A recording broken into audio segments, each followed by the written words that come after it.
Hello everyone, कैसे हो आप सभी लोग। आई होप आप बहुत अच्छे होंगे और अच्छे से तैयारी भी चल रही होगी। आज हम करने वाले हैं कंप्यूटर अवेयरनेस का मॉक टेस्ट नंबर 3। अगर आपने इसके प्रीवियस मॉक अटेम्प्ट नहीं किया है आई बटन पे आप क्लिक कर सकते हैं। यहाँ पे इसका लिंक आपको मिल जाएगा एंड पीडीएफ के लिए आप हमारा पिन्ड कमेंट जो है चेक कर सकते हैं। Let's begin with the session. तो फर्स्ट आपका क्वेश्चन है, विच one is the example of a fifth generation computer. इनमें से कौन सा ऑप्शन है which is the example of a fifth generation computer. It is your artificial intelligence. ठीक है, जैसे आपका रोबोट हो गया, ठीक है, जैसे आपका नॉलेज बेस्ड सिस्टम हो गया, नॉलेज बेस्ड सिस्टम या आपका रोबोट हो गया, राइट। ये सारे आपके किस में आ जाते हैं, फिफ्थ जनरेशन कंप्यूटर में आ जाते हैं, right. So answer here is option number D. Next is, in computer networking, the maximum rate of data transfer across a given path is known as dash. तो कंप्यूटर नेटवर्किंग में maximum rate जिस पे data transfer किया जाता है across a given path, इसे हम बोलते हैं, क्या बोलते हैं इसको, हम बैंडविड्थ बोलते हैं। ठीक है, answer is option number C. Clear है। In computing bandwidth is a maximum rate of data transfer across a given path. Okay. Now next आपका क्वेश्चन है, which of the following does an email address contain. Email address में आपका user name होता है, ठीक है, which is followed by your domain name. तो answer यहाँ पे आपका क्या हो जाएगा, user name followed by your domain name, और यहाँ पे बीच में होता है @। ठीक है, तो ये आपका होता है एग्जैक्ट सिंटेक्स या बोल सकते हो एग्जैक्ट फॉर्मेट ईमेल एड्रेस का। ठीक है, जैसे आप यहाँ पे इमेज में देख पा रहे हो, abcxyz@gmail.com। abc क्या है, ये आपका है user name, where as gmail.com ये आपका है डोमेन नेम। तो ये चीज क्लियर हुआ, इन दोनों के बीच में @ आ जाता है और ये आपका करेक्ट फॉर्मेट बन जाता है। ठीक है, नेक्स्ट है, dash is a Java program that can be embedded into a web page. तो आपका इनमें से कौन सा आपका जावा प्रोग्राम है जो एम्बेड किया जाता है वेब पेजेस में। तो इट इज एप्लेट। ठीक है, एप्लेट्स को जो है यहाँ पे एम्बेड किया जाता है वेब पेजेस में। Applets are the small Java programs that are embedded in the web pages and they can be transported over the internet from one computer to another. ठीक है, एक कंप्यूटर से दूसरे कंप्यूटर में इसको ट्रांसपोर्ट किया जा सकता है। Fine. Now next is, which of the following is not valid version of MS office. तो इनमें से कौन सा आपका जो है MS ऑफिस का वर्जन नहीं है। तो बहुत ईजी है, ऑफिस XP आपका वर्जन है MS ऑफिस का, ऑफिस 2007 है, ऑफिस 365 है। तो आंसर क्या हो जाएगा, option number B, that is Office Vista is not a version of a MS Office. यहाँ पे देखो आप इसके वर्जन देख सकते हो, जैसे 2003 इसका वर्जन है, 2013, 2020, 2019, 2016, 2010, 2007, 97, ऑफिस 97, 1995, ये सारे आपके एग्जाम्पल हैं वर्जन ऑफ MS ऑफिस के। ठीक है, now next is, which one is generally used in banks to process cheques. इनमें से कौन सी टेक्नोलॉजी आपकी यूज होती है जो आपके चेक्स होते हैं बैंक्स में उनको वेरीफाई करने के लिए, ठीक है, कि वो ओरिजिनल है या नहीं है। तो आंसर यहाँ पे आपका हो जाएगा, इट इज MICR, जिसका फुल फॉर्म भी एग्जाम में आपको पूछा जाता है। ठीक है, इसका फुल फॉर्म क्या है, it is magnetic ink character recognition. क्या फुल फॉर्म है, मैग्नेटिक इंक कैरेक्टर रिकॉग्निशन। इस टेक्नोलॉजी को इन्वेंट किया गया था 1950s में। ठीक है, एंड इसका मेन काम क्या था कि जो चेक्स हैं उनकी ओरिजिनलिटी को वेरीफाई करने के लिए यूज किया गया था। ठीक है, जैसे यहाँ पे आप इमेज देख पा रहे हो, इस चेक में जो ये कोड है 9 डिजिट का कोड, ये आपका MICR कोड है। ठीक है, नाउ नेक्स्ट आपका क्वेश्चन है, dash is a social engineering scam that uses fear to trick people into downloading malware. तो यहाँ पे आंसर आपका क्या हो जाएगा, इसे हम बोलते हैं स्केयरवेयर, जहाँ पे जो लोग हैं लोगों को डरा धमका के उनको जो है जो मैलवेयर का सॉफ्टवेयर है वो डाउनलोड कराया जाता है। जैसे इनको बोल दिया जाएगा कि आपकी जो फाइल्स है वो हम डिलीट कर देंगे अगर आपने इस सॉफ्टवेयर को डाउनलोड नहीं किया, या आपका सिस्टम करप्ट कर दिया जाएगा। तो इस टाइप की यहाँ पे जो है वार्निंग्स को इनको दी जाती हैं या इनको डराया जाता है। ठीक है, तो इसे हम क्या बोलते हैं, इस सोशल इंजीनियरिंग स्कैम को हम बोलते हैं स्केयरवेयर। ठीक है, नाउ नेक्स्ट आपका क्वेश्चन है, which of the following is used with an intention of extorting money from its owner.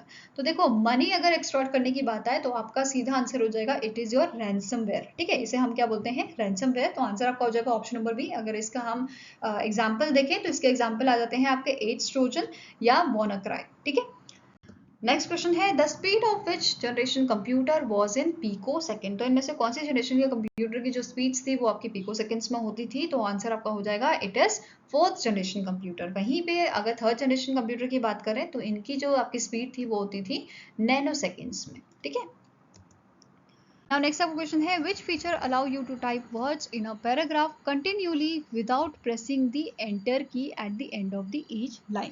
देखो जब हम MS वर्ड की यहाँ पे बात कर रहे हैं कि MS वर्ड में हम पैराग्राफ जब लिख रहे होते हैं तो इनमें से कौन सा ऐसा फीचर है जो हमें ये चीज़ प्रोवाइड करता है कि बार बार हमें एंटर नहीं करना पड़ता हर लाइन के खत्म होने पे, ठीक है। तो ये फीचर हमें प्रोवाइड करता है वर्ड रैप, इसे हम क्या बोलते हैं वर्ड रैप, ठीक है। वर्ड रैप को हम लाइन ब्रेकिंग भी बोलते हैं, क्या बोलते हैं हम इसे लाइन ब्रेकिंग।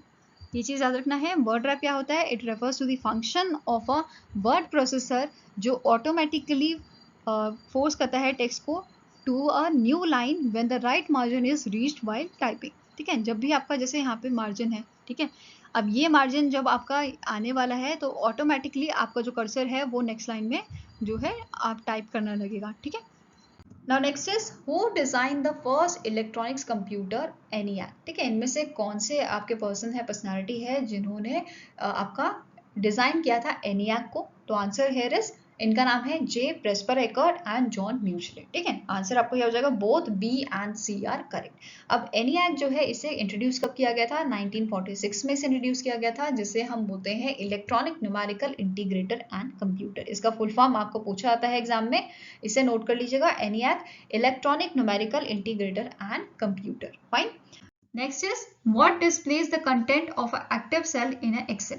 तो एक्सेल में एक्टिव सेल की जो वैल्यू होती है वो कौन डिस्प्ले करता है, तो सबसे ऊपर होता है ये। आंसर क्या हो जाएगा, option number C, that is formula bar, ठीक है।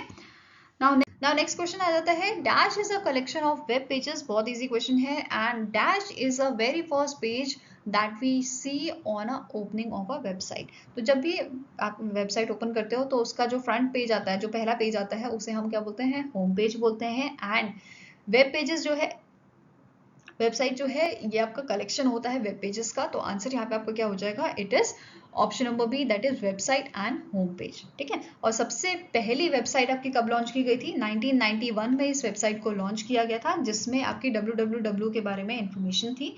एंड इस वेबसाइट का नाम है info.cern.ch, ठीक है। कब लॉन्च किया गया था, 1991 में से लॉन्च किया गया था। यहाँ पे आप जो है इसका पेज देख सकते हो, ये मैंने ट्राई किया था ओपन करने का, तो यहाँ पे मुझे ये इन्फॉर्मेशन इससे रिलेटेड मिली, ठीक है। जब मैंने इस पे क्लिक किया था ब्राउज द फर्स्ट वेबसाइट, तो इसमें आपका इन्फॉर्मेशन था about the world wide web, ठीक है। नाउ नेक्स्ट आपका क्वेश्चन है, what is the shortcut for opening a task manager. इनमें से कौन सा शॉर्टकट की है जिसके थ्रू आप ओपन कर सकते हो टास्क मैनेजर को। तो आंसर आपका यहाँ पे हो जाएगा option number A, that is control shift escape, ठीक है। Control plus shift plus escape के थ्रू आप टास्क मैनेजर को ओपन कर सकते हो। इसके अलावा दूसरे तरीके कौन कौन से हैं, एक और शॉर्टकट की है आपका control plus alt plus delete, इससे भी आपका ओपन हो जाएगा टास्क मैनेजर। देन एक कमांड प्रॉम्प्ट के थ्रू भी आप इसे ओपन कर सकते हो, जो आपकी विंडोज की होती है प्लस आर। विंडोज की प्लस आर को जब आप प्रेस करोगे तो आपका कमांड प्रॉम्प्ट जो है ओपन हो जाएगा। यहाँ पे आपको एक कमांड डालनी है, इस कमांड का नाम क्या है, इट इज टास्क mgr, ठीक है। तो इस शॉर्टकट से, इस कमांड से जो है आपका टास्क मैनेजर ओपन हो जाएगा। तो ये 3 तरीके आपको याद रखने हैं। Now next is what is the shortcut की यूज फॉर रीडू। बहुत इजी क्वेश्चन है, रीडू करने के लिए हम कौन सा शॉर्टकट की यूज करते हैं, तो कंट्रोल वाई, ठीक है। कंट्रोल जेड किसके लिए होता है, ये अनडू करने के लिए होता है। कंट्रोल ए सारे जो भी आपके डेटा है, कंटेक्स्ट है, टेक्स्ट है आपके डॉक्यूमेंट में, उससे सेलेक्ट करने के लिए होता है। कंट्रोल एक्स किसके लिए होता है, कट करने के लिए। कंट्रोल वी होता है पेस्ट करने के लिए, CTRL प्लस वी, ठीक है। इसके अलावा कंट्रोल यू किसके लिए होता है, कंट्रोल यू होता है अंडरलाइन करने के लिए। जैसे आपका टेक्स्ट है, इसको अंडरलाइन करना है तो ये हो जाएगा CTRL प्लस यू, ठीक है। इटैलिक्स करना है तो कंट्रोल प्लस आई, बोल्ड करना है तो कंट्रोल प्लस बी। तो ये सारे आपके छोटे छोटे शॉर्टकट हैं, इनको याद रखना है आपको। Now next is whenever you delete an email it goes to which folder। तो जब भी आप किसी ईमेल को डिलीट करते हो वो ईमेल आपकी कहाँ पे जाती है, ठीक है। ये आपकी स्टोर होती है ट्रैश में, ठीक है। तो आंसर यहाँ पे क्या हो जाएगा, option number D, that is trash. किसी भी ईमेल को जब आप डिलीट करते हो वो ट्रैश में जाती है आपकी, ठीक है। नाउ नेक्स्ट आपका क्वेश्चन है dash symbol is used in MS Excel for concatenation. Concatenation क्या होता है? जब भी आपको दो स्ट्रिंग या दो टेक्स्ट को जोड़ना होता है तो इसे हम बोलते हैं कॉन्कैटिनेशन, और एमएस एक्सेल में ये हम करते हैं बाय यूजिंग दी एम्परसेंड। ठीक है, एम्परसेंड की मदद से कॉन्कैटिनेशन परफॉर्म किया जाता है एमएस एक्सेल में। ठीक है, अब इसे एग्जाम्पल के तौर पर देखते हैं। जैसे हमारे पास ये टेबल है जिसमें लास्ट नेम लिखा है कुमार, ठीक है, दिस इज इसकी बात कर रहे हैं हम, एंड फर्स्ट नेम यहाँ पे लिखा है सूरज। तो हमें इन दोनों को जो है जोड़ना है, कॉन्कैटिनेट करना है। तो ये कैसे परफॉर्म किया जाएगा एमएस एक्सेल में? तो ये इसका फॉर्मूला है। बेसिकली जिस चीज को आपको जो है ऐड करना है वहां पे पहले इसका एड्रेस आपको पता होना चाहिए। जैसे यहाँ पे एड्रेस क्या है? A4 for Kumar and B4 for Suraj. तो हमें क्या करना है? पहले फर्स्ट नेम लिखना है, फिर लास्ट नेम लिखना है। तो पहले आपका आ जाएगा B4 एम्परसेंड, और इसके बीच में स्पेस होनी चाहिए, क्योंकि जब भी हम अपना नाम लिखते हैं उसके बीच में स्पेस होती है सरनेम के बीच में। तो स्पेस डाल दिया, फिर एम्परसेंड लिख दिया, और फिर इट इज A4। ठीक है, अब यहाँ पे रिजल्ट क्या आ जाएगा? It is Suraj Kumar. ये आपका रिजल्ट आ जाएगा जो भी हमने जो है सेल सेलेक्ट किया होगा वहां पे। ठीक है, now next is which of the following is the smallest unit of data in a computer? So computer में स्मॉलेस्ट यूनिट आपकी कहलाती है बिट। ठीक है, इसे हम क्या बोलते हैं? बिट। बिट से बड़ा आपका क्या होता है? निबल। निबल आपका जो है, निबल होता है आपका 4 बिट्स का। फिर 8 बिट्स का आपका आ जाता है बाइट्स। ठीक है, यहाँ पे आप देख सकते हो 8 बिट्स बाइट होता है। फिर 1024 बाइट्स आपका किलो बाइट होता है, एंड सो ऑन। ये पूरी आपकी लिस्ट है। ठीक है, इससे आपका क्वेश्चन बन सकता है। जो भी आपके बेसिकली यूनिट्स होती हैं इससे क्वेश्चन आपका बन जाता है। फिर वो आपका एक्साबाइट हो, पीटाबाइट हो, इससे रिलेटेड टेराबाइट के रिलेटेड बन जाता है। ठीक है, next is for which of the following groups of command only one dialog box appear. तो इनमें से कौन सी आपकी कमांड है या कमांड्स हैं जिनमें एक ही टाइप का डायलॉग बॉक्स आपका अपीयर होता है? तो ये कौन सी कमांड है? Find, replace and go to. ठीक है, कौन सी कमांड्स हैं? Find, replace, go to. आगे पीछे भी ये हो सकती हैं। ठीक है, यहाँ पे आप इमेज देख सकते हो कि एक ही डायलॉग बॉक्स में ये तीनों आपकी कमांड जो है वो आ रखी हैं। ठीक है, अगर आप फाइंड करोगे तो भी डायलॉग बॉक्स खुलेगा, रिप्लेस के लिए भी और गो टू के लिए भी। ठीक है, नाउ नेक्स्ट आपका क्वेश्चन है अ pre design document that already had coordinating fonts, a layout and a background. तो इनमें से कौन सा आपका टर्म है जो इस स्टेटमेंट के लिए आपका यूज किया जा सकता है, जहां पे आपका प्री डिजाइन कोऑर्डिनेटिंग फॉन्ट्स होंगे, लेआउट होंगे, बैकग्राउंड होंगे? तो आंसर आपका हो जाएगा ऑप्शन नंबर सी। इसे हम बोलते हैं टेम्पलेट, जहां पे हर चीज आपका प्री डिजाइन होता है। ठीक है, नाउ नेक्स्ट क्वेश्चन है which type of file is created by a word processing program. बहुत इजी क्वेश्चन है। वर्ड प्रोसेसिंग प्रोग्राम या वर्ड की जो फाइल्स होती हैं उन्हें हम क्या बोलते हैं? उन्हें हम बोलते हैं डॉक्यूमेंट फाइल। ठीक है, we call it a document file. तो आंसर आपका हो जाएगा option number B. Fine, now next आपका क्वेश्चन है when sending an email the dash line describes the content of the message. इनमें से कौन सा ऐसा टर्म है जो बेसिकली डिस्क्राइब करता है आपका ईमेल का कंटेंट? तो आंसर आपका हो जाएगा ऑप्शन नंबर ए। इसे हम बोलते हैं सब्जेक्ट। ठीक है, अब यहाँ पे मेरे को एक और आप चीज बताओ, जब यहाँ पे हम रेसिपिएंट जो होते हैं उसमें 2 आपका ऑप्शन होता है, उसके बाद बीसीसी होता है और सीसी होता है। तो बीसीसी और सीसी का फुल फॉर्म क्या होता है एंड दोनों में डिफरेंस क्या होता है? Please let me know in the comment section. ठीक है, पहले भी डिस्कस कर चुके हैं हम ये। नाउ नेक्स्ट यहाँ पे आपका क्वेश्चन आ जाता है which of the following peripheral devices display information to a user. इनमें से कौन सा आपका पेरिफेरल डिवाइसेस है जो बेसिकली इंफॉर्मेशन डिस्प्ले करता है यूजर को? तो आंसर आपका हो जाएगा इट इज मॉनिटर। ठीक है, मॉनिटर पे आपके जो है इंफॉर्मेशन डिस्प्ले की जाती है। नाउ नेक्स्ट आपका क्वेश्चन है which of the following is example of a binary number. Binary number क्या होते हैं? ऐसे नंबर जो 0 और 1 के फॉर्म में होते हैं जिसे मशीन आराम से समझ लेती है। ठीक है, अब बाइनरी नंबर इनमें से कौन सा ऑप्शन जो है वो करेक्ट है रिगार्डिंग द बाइनरी नंबर? तो answer is option number B, that is 100101। ये आपका बाइनरी नंबर है। तो आंसर क्या हो जाएगा? Option number B. ठीक है, नाउ नेक्स्ट आपका क्वेश्चन है what is the full form of USB in terms of a computer. USB का फुल फॉर्म आपका क्या होता है? इसे हम बोलते हैं यूनिवर्सल सीरियल बस। क्या बोलते हैं हम? यूनिवर्सल सीरियल बस, जिसका मेन काम क्या होता है? कम्युनिकेशन करना आपके डिवाइसेस से। ठीक है, तो जैसे एक एग्जांपल लेते हैं, जैसे मुझे अपने फ़ोन से डेटा ट्रांसफ़र करना है मेरे लैपटॉप में, तो मैं यहाँ पे यूज़ करती हूँ यूएसबी केबल। ठीक है, जिसके थ्रू ये कम्युनिकेट करते हैं और डेटा आराम से इजीली ट्रांसफ़र हो जाता है आपके लैपटॉप में। ठीक है, एंड वाइस वर्सा। ठीक है, नाउ नेक्स्ट आपका क्वेश्चन है who among the following is known as father of computer. तो फादर ऑफ कंप्यूटर कौन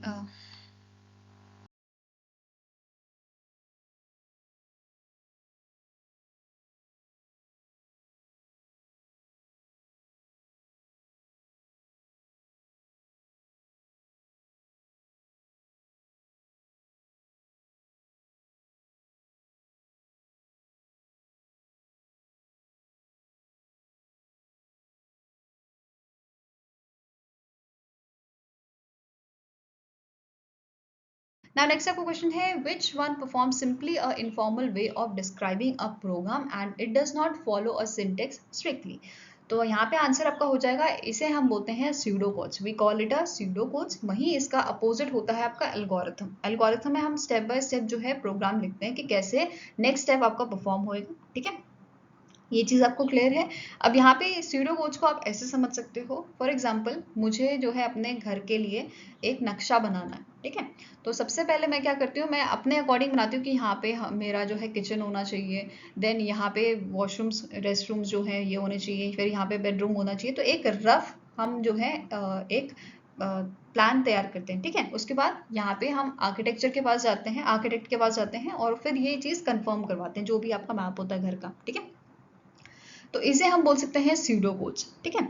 ये चीज़ ध्यान में रखनी है। अब ठीक है, स्यूडो कोड समझ आ गया आपको। जो रफ आपका एक तरह से रफ इम्प्लीमेंटेशन होता है प्रोग्राम का, वो हम दर्शाते हैं, डिस्क्राइब करते हैं यूजिंग द स्यूडो कोड्स, ठीक है। नाउ नेक्स्ट आपका क्वेश्चन है graphical pictures that represents an object like file folder etcetera are called. So जो ग्राफिकल पिक्चर्स होती हैं या बोल सकते हो स्मॉल ग्राफिकल रिप्रेजेंटेशन होती है किसी प्रोग्राम की या फाइल की, इसे हम क्या कहते हैं, इसे हम कहते हैं आइकन्स, ठीक है। यहाँ पे आप देखो इमेज देख पाओगे, जैसे दिस पीसी, ये आपका क्या है, ये आइकन है, ठीक है। रिसाइकल बिन का आइकन, फिर कंट्रोल पैनल का आइकन, तो ये सारे आपके क्या है, आइकन, जिन्हें हम ग्राफिकल पिक्चर्स बोलते हैं, जो किसी प्रोग्राम को या फाइल को रिप्रेजेंट करते हैं, ठीक है। नाउ नेक्स्ट आपका क्वेश्चन है which function reduces a file size so that it uses a less storage space. तो देखो इनमें से कौन सा आपका फंक्शन है जो बेसिकली फाइल का साइज रिड्यूस करता है। तो आंसर यहाँ पे आपका हो जाएगा option number C, that is file compression. अब यहाँ पे बहुत सारे आपके सॉफ्टवेयर हैं जिनकी मदद से हम फाइल का साइज जो है वो कम कर सकते हैं, फाइल को कंप्रेस कर सकते हैं, जैसे 7-zip, WinZip, WinRAR, BandyZip, Zip और PZip, ठीक है। यहाँ पे क्या होता है, जैसे फॉर एग्जाम्पल हम मेल में 25 MB की फाइल भेज सकते हैं, ठीक है। अब यहाँ पे जैसे कोई मेरी फाइल है वो आपकी 30 MB की है, तो मैंने इनमें से कोई सॉफ्टवेयर यूज किया और इस फाइल का साइज जो है वो कम कर दिया, एंड देन ये फाइल आपकी 22 जो है 22 MB की होगी और इसे आप इजीली ट्रांसफर कर सकते हो मेल के थ्रू, ठीक है। नाउ नेक्स्ट क्वेश्चन है वायरस स्टैंड्स फॉर। अब वायरस का फुल फॉर्म यहाँ पे पूछा गया है। वायरस क्या होता है, ये आपका मैलिशियस सॉफ्टवेयर होता है या आप इसे मालवेयर भी बोलते हो, जिसका मेन काम क्या होता है कि जो यूज़र है उसके डेटा को, उसके सॉफ्टवेयर को डैमेज करना, ठीक है। मेन एम इसका ये होता है। अब यहाँ पे बात करते हैं वायरस का फुल फॉर्म क्या होता है, it is vital information resources under seize, ठीक है। आंसर यहाँ पे आपका क्या है, it is option number C. अब ये आपको पता होना चाहिए कि वर्ल्ड का पहला वायरस कौन सा था। तो पहला वायरस का नाम आपका क्या है, इट इज़ योर क्रीपर, जिसे 1971 में क्रिएट किया गया था। किसने किया था, बॉब थॉमस ने, ठीक है। और यहाँ पे आपको ये भी पता होना चाहिए फर्स्ट एंटीवायरस सॉफ्टवेयर कौन सा था। अब ये जो क्रीपर था, क्रीपर को आपका डिलीट करने के लिए रीपर नाम से एक एंटीवायरस बनाया गया था, जो 1972 में लाया गया था बाय दी रे टॉमलिंसन, ठीक है। ये चीज़ याद रखना है। पहला वायरस क्रीपर 1971 में आया था। किसने इस प्रोग्राम को लिखा था, बॉब थॉमसन ने। फिर 1972 में रीपर आया था एंटीवायरस। अब जो एक रीपर था, इसको डिलीट करने के लिए, इसको हटाने के लिए जो रे टॉमलिंसन ने बनाया था, ठीक है। नेक्स्ट आपका क्वेश्चन है dash was the first web browser to implement the omni box. So सबसे पहला वेब ब्राउजर जिसने ओमनी बॉक्स को इम्प्लीमेंट किया था, इसका नाम है गूगल क्रोम, ठीक है। It is the option number D. Google Chrome ने सबसे पहले इम्प्लीमेंट किया था ओमनी बॉक्स को। ओमनी बॉक्स आपका यूआरएल बॉक्स है, जो बेसिकली जिसमें फंक्शंस आपके होते हैं एड्रेस बार और सर्च बॉक्स के, ठीक है। यहाँ पे आप इसकी इमेज देख सकते हो, it is your omni box, जहाँ पे आप अपनी क्वेरी डालते हो सर्च करने के लिए, ठीक है। Now next question है dash printers print the characters by striking them on a ribbon which is then pressed on a paper. So देखो सबसे पहले आपको पता होना चाहिए प्रिंटर के बारे में। प्रिंटर कितने टाइप के होते हैं, आपके दो टाइप के प्रिंटर होते हैं, ठीक है। Impact printer, non impact printer, ठीक है। अब इम्पैक्ट प्रिंटर में क्या होता है, जो पेपर होता है और जो मशीन होती है उसके बीच में आपका एक कनेक्शन रहता है, फिजिकल कनेक्शन, ठीक है। वेयरएज नॉन इम्पैक्ट प्रिंटर ऐसे प्रिंटर्स होते हैं जहाँ पे दोनों के बीच में कोई कनेक्शन होता ही नहीं है वाइल प्रिंटिंग, ठीक है। ये चीज़ ध्यान में रखना है। तो यहाँ पे आंसर आपका क्या हो जाएगा, इसे हम बोलते हैं impact printer. Answer is option number A. यहाँ पे आप जो है इसकी क्लासिफिकेशन देख सकते हो, जैसे impact printer, non impact printer. अब इम्पैक्ट प्रिंटर में भी आपके फर्दर डिवाइडेड किए गए हैं कैरेक्टर प्रिंटर और लाइन प्रिंटर। ऐसे प्रिंटर जो कैरेक्टर बाय कैरेक्टर जो है प्रिंट करते हैं, और लाइन प्रिंटर मीन्स जो एक बारी में एक लाइन को प्रिंट करते हैं, ठीक है। अब इसके एग्जाम्पल देख लेते हैं। Dot matrix printer, Daisy wheel printer, ठीक है। लाइन प्रिंटर्स की बात करें तो drum printers, chain printers, band printers, ये सारे आपके एग्जाम्पल हैं लाइन प्रिंटर्स के। ना नॉन इम्पैक्ट की बात की जाए तो inkjet, laser printer, thermal printers, ये सारे जो आजकल हम यूज करते हैं इन्हें हम नॉन इम्पैक्ट प्रिंटर बोलते हैं, ठीक है। नाउ नेक्स्ट आपका क्वेश्चन है which is the built in browser in Windows 10। Windows 10 और विंडोज 11 में आपका बाय डिफॉल्ट जो आपका ब्राउजर होता है उसका नाम क्या है? It is your Microsoft Edge, ठीक है। इसका नाम क्या है? Microsoft Edge. तो बिल्ट इन ब्राउजर आपका विंडोज 10 और विंडोज 11 में कौन सा है? माइक्रोसॉफ्ट एज आपका आंसर हो जाएगा, ठीक है। Option number B is the right answer. Now next is which of the following places the common data elements in order from smallest to largest। तो इनमें से आपको एक सीक्वेंस बताना है जो बेसिकली स्मॉल से लार्ज की तरफ आपका जो है आपका डेटा शो करता है, ठीक है। तो आंसर यहाँ पे आपका क्या हो जाएगा? Basically it is your character. सबसे छोटा आपका इनमें से जो करेक्ट सीक्वेंस है वो है character, then field, record, file, database, ठीक है। Answer here is option number D, character, field, record, file and database. देखो अब डेटाबेस जो है ये किसका कलेक्शन है? ये फाइल्स का कलेक्शन होता है।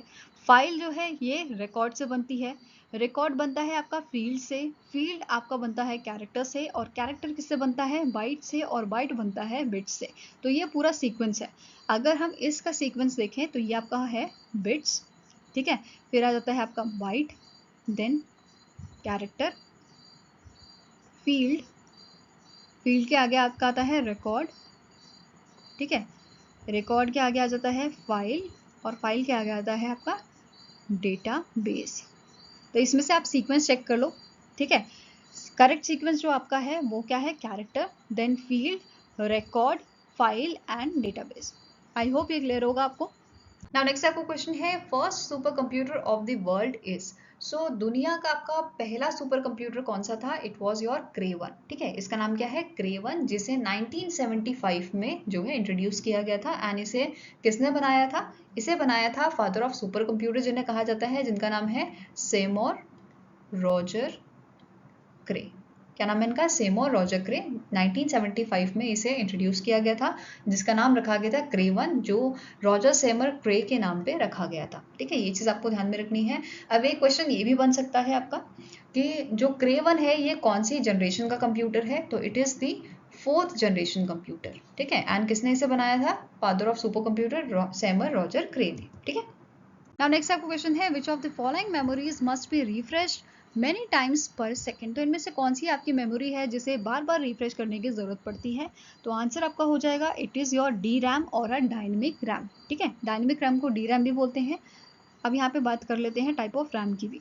रैम जो है आपका दो टाइप का होता है, एक होता है स्टैटिक रैम, दूसरी आ जाती है आपकी डी रैम या डायनेमिक रैम, ठीक है।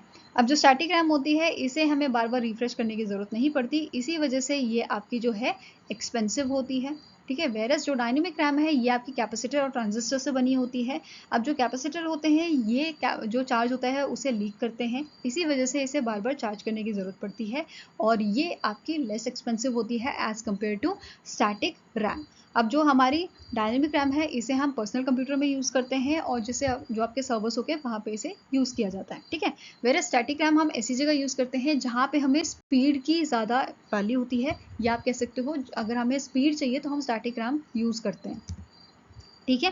नेक्स्ट आपका क्वेश्चन है VGA स्टैंड्स फॉर। VGA आपका पोर्ट होता है जिसका फुल फॉर्म है वीडियो ग्राफिक्स एरे, ठीक है। क्या फुल फॉर्म है इसका? Video graphics array. अब VGA केबल की मदद से जो है आपका जो कंप्यूटर होता है, मॉनिटर होता है, उसके बीच में यहाँ पे वीडियो सिग्नल्स को ट्रांसफर किया जाता है। यहाँ पे आप इसकी इमेज देख सकते हो, जो आपका VGA केबल है ये ऐसी दिखती है आपकी, ठीक है, जो आपकी कनेक्ट की जाती है मॉनिटर में। फाइन। Now next question है which of the following is an independent malicious program that needs no host to work। तो इनमें से कौन सा आपका ऐसा malicious प्रोग्राम है जिसे होस्ट की ज़रूरत नहीं पड़ती, वो अपने आप को ऑटोमेटिकली ही रेप्लिकेट करता रहता है? तो आंसर यहाँ पे आपका हो जाएगा ऑप्शन नंबर बी, इसे हम बोलते हैं वॉर्म। वॉर्म की आपकी जो है प्रॉपर्टी क्या होती है? ये अपने आप को सेल्फ रेप्लिकेट करता है, ठीक है। ये क्या कर सकता है? अपने आप को सेल्फ रेप्लिकेट कर सकता है। वेरस बाकी जो आपके यहाँ पे जैसे वायरस हो गया, ठीक है, वायरस की बात करें तो इसे जो है एक तरह से होस्ट चाहिए होता है अपने आप को बढ़ाने के लिए, ठीक है। नेक्स्ट क्वेश्चन है which of the following storage device directly interact with the CPU. तो इनमें से कौन सा आपका स्टोरेज डिवाइस है जो डायरेक्टली सीपीयू के साथ जो है कम्युनिकेट करता है और इंटरेक्ट करता है। तो आंसर आपका बहुत सिंपल है। देखो, रैम और कैशे मेमोरी ये दोनों ही है जो आपके सीपीयू के साथ इंटरेक्ट करती हैं। ये क्या कहलाती हैं आपकी? ये होती हैं प्राइमरी स्टोरेज, ठीक है। आंसर आपका क्या हो जाएगा? It is option number C. Now next question is Param parallel machine, जिसका फुल फॉर्म क्या है? पैरेलल मशीन, और इंडिया का पहला कंप्यूटर परम 8000 वाज डेवलप्ड बाय। इनमें से कौन सी ऐसी ऑर्गेनाइजेशन है जिसने डेवलप किया था परम को? तो आंसर यहाँ पे आपका हो जाएगा इट इज सीडैक पुणे, ठीक है। ये चीज ध्यान में रखनी है। अब यहाँ पे आपको नोट करना है परम 8000 को डेवलप किया गया था 1991 में, ठीक है। किसने डेवलप किया था? सीडैक पुणे ने, ठीक है। ठीक है, नेक्स्ट है the zoom control slider is located in dash. अगर हम बात करें वर्ड की, तो वर्ड में आपका जूम कंट्रोलर जो है वो कहाँ पे अवेलेबल होता है? तो ये होता है स्टेटस बार में, ठीक है। कहाँ पे अवेलेबल होता है? स्टेटस बार में। यहाँ पे आप इमेज देख सकते हो, ये होता है स्टेटस बार और ये आपका है जूम कंट्रोलर, ठीक है। नाउ नेक्स्ट क्वेश्चन क्या है? Voice mail, email, online service, the internet and www are all example of. तो ये सारे किस चीज़ के एग्जाम्पल हैं? ये सारे आपके एग्जाम्पल आते हैं टेली कम्यूटिंग के, ठीक है। तो आंसर यहाँ पे आपका क्या हो जाएगा? Option number C, telecommuting. अब टेली कम्यूटिंग क्या होता है? बेसिकली टेली कम्यूटिंग में हम ऑफिस ना जाके कहीं और से ही काम अपना कर रहे होते हैं। जैसे हम रिमोट वर्क करते हैं या वर्क फ्रॉम होम करते हैं, तो ये टेली कम्यूटिंग आपका होता है, ठीक है।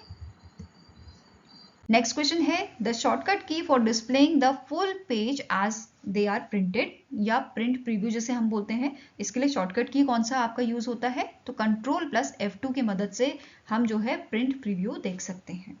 ये क्लियर हुआ? नाउ नेक्स्ट क्वेश्चन क्या है? Which of the following is are features of Microsoft Word. इनमें से कौन से आपके फीचर हैं माइक्रोसॉफ्ट वर्ड के? तो पहला आपका क्या है? Mail merge, thesaurus, auto spell check, all of the above. तो आंसर यहाँ पे आपका है option number D, that is all of the above, ठीक है। ये सारी चीजें आपको ध्यान में रखनी है। नाउ यहाँ पे नोट करना है मेल मर्ज क्या होता है। बेसिकली ये फीचर आपका MS वर्ड का है, जिसकी वजह से आप क्रिएट कर सकते हो लेबल, एनवेलप्स, लेटर्स और पर्सनलाइज इनपुट। ये चीज़ ध्यान में रखनी है।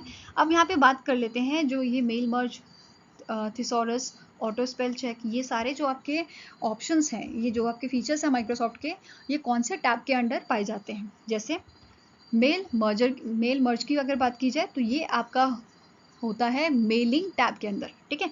ये जो रेड कलर का आप बॉक्स देख रहे हो, ये आपका रिबन है जहाँ पे इसके फर्दर फाइल, होम, ये सारे क्या है? टैब है। अब मेलिंग टैब के अंडर आपको मिल जाएगा मेल मर्ज वाला फीचर, ठीक है।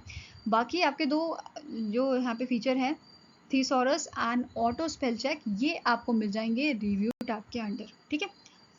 नेक्स्ट है which of the following is known as guide key. अब इनमें से कौन सी आपकी गाइड की है? बेसिकली गाइड की क्या है? गाइड की ऐसी कीज होती हैं जो हमें गाइड करती हैं कि हमारा जो लेफ्ट हैंड है और राइट हैंड है वो कीबोर्ड में कहाँ पे होना चाहिए, मतलब उसकी पोजीशन को ये गाइड करता है। तो आंसर आपका हो जाएगा it is F and J। कौन सा ऑप्शन आपका करेक्ट है? F and J। अगर आप जो है लैपी में देख रहे हैं या अपने सिस्टम में देख रहे हैं तो कीबोर्ड में एक बार नजर घुमाना, जो F है, F में आपको एक टेंजिबल मार्क दिखेगा, दैट मीन्स इस टाइप का कुछ सिंबल दिखेगा F में और J में। जैसे F है, ये आपकी की है, ठीक है, और ये आपकी J की है। तो इस टाइप का आपको एक मार्क वहां पे दिखेगा जो इंडिकेट करता है, जो गाइड करता है हमें कि F वाला जो ऑप्शन है या F वाली जो की है उसमें हमारा 4 फिंगर होना चाहिए लेफ्ट हैंड का, एंड जो हमारा राइट हैंड है उसका 4 फिंगर होना चाहिए आपका J वाले पॉइंट पे। तो बेसिकली ये पोजीशन आपको बता रहा है। क्लियर है? यहाँ पे आप इमेज देख सकते हो, ये आपका F है और ये J है। जैसे टाइपिंग भी सिखाते हैं तो ये चीज आपको बताते हैं इनिशियली, ठीक है। नेक्स्ट आपका क्वेश्चन है when a computer is first turned on और restarted a special type of absolute loader is executed called a. So देखो, जब भी कंप्यूटर आपका स्टार्ट होता है या रीस्टार्ट होता है तो एक आपका ऑपरेशन परफॉर्म यहाँ पे किया जाता है जिसे हम बूटस्ट्रैप लोडर बोलते हैं, ठीक है। बेसिकली बूटिंग यहाँ पे होती है। बूटिंग क्या होता है कि कंप्यूटर को ऐसे स्टेट में लाना जहाँ पे वो प्रॉपरली वर्क कर पाए, जैसे कि हम कोई भी उसे कमांड दे रहे हैं तो वो अच्छे से उसे परफॉर्म कर पाए। जैसे एक एग्जाम्पल लेते हैं, जब भी आप सो के उठते हो तो ज़्यादातर लोगों को चाहिए होती है चाय, ठीक है, वो उनका काम करता है बूटस्ट्रैप का, मीन्स चाय पीते हैं उसके बाद फ्रेश हो जाते हैं और अपने काम पे लग जाते हैं। ऐसे ही यहाँ पे कंप्यूटर को चाहिए होता है ऑपरेटिंग सिस्टम।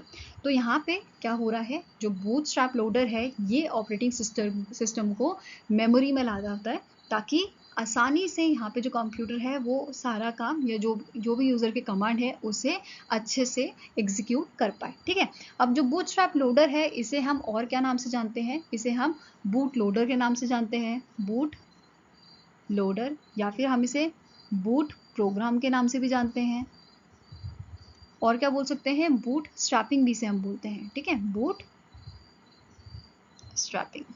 ठीक है, ये सारी चीज़ें क्लियर हुई। अब जो बूटस्ट्रैप लोडर है ये कहाँ पे रहता है, ये आपका EEPROM में पाया जाता है। ठीक है, ये चीज़ ध्यान में रखनी है।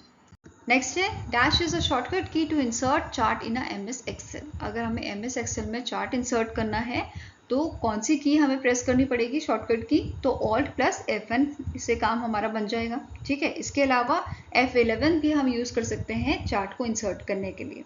ठीक है, now next question is which of the following includes logical operations. Logical operation आपके रिप्रेजेंट किए जाते हैं एंड, एक्सॉर, नॉट और से। ठीक है, ये सारी चीज़ें याद रखनी है आपको। Boolean logic, and, XOR, not और ये होते हैं लॉजिकल ऑपरेशन। तो आंसर आपका हो जाएगा यहाँ पे option number D, all of the above. ठीक है, नाउ नेक्स्ट क्वेश्चन है what is the result of a following MS Excel formula, sum 8 divided by 4 divided by 2 comma 1 - 2 divided by 2। तो इसका हमें जो है सम निकालना है। ठीक है, इसे सॉल्व करना है। तो सॉल्व कैसे करेंगे, तो यहाँ पे पहला आपका जो ये है इसे सॉल्व करेंगे हम 8 डिवाइडेड बाय 4 डिवाइडेड बाय 2। ठीक है, तो सबसे पहले 8 को हम 4 से जो है डिवाइड करेंगे तो आंसर क्या हो जाएगा 2 डिवाइडेड बाय 2, ये रिजल्ट आएगा, और 2 डिवाइडेड बाय 2 से आंसर आएगा 1। ठीक है, ये क्लियर हुआ। देन कॉमा का नेक्स्ट पार्ट लेते हैं 1 - 2 डिवाइडेड बाय 2। ठीक है, तो बॉड मास आपको पता है लगता है सबसे बॉड मास में डिवाइड सबसे पहले होता है, तो यहाँ पे 1 आ जाएगा, 1 - 1 0। तो यहाँ पे क्या हो जाएगा, अब सम करना है 1, 0 का विच इज 1। तो आंसर क्या हो जाएगा, answer is option number B. Clear हुआ। ये हमने क्या किया, जो ब्रैकेट है ब्रैकेट ओपन किया, फिर एक एक करके दोनों ही जो कॉमा की साइड्स है उनको सॉल्व किया और एंड में उनको ऐड कर दिया, उनको सम कर दिया। ठीक है, नाउ नेक्स्ट आपका क्वेश्चन है the portion of an operating system, OS किसे बोला जाता है, ऑपरेटिंग सिस्टम को, that is responsible for interacting with the hardware is called.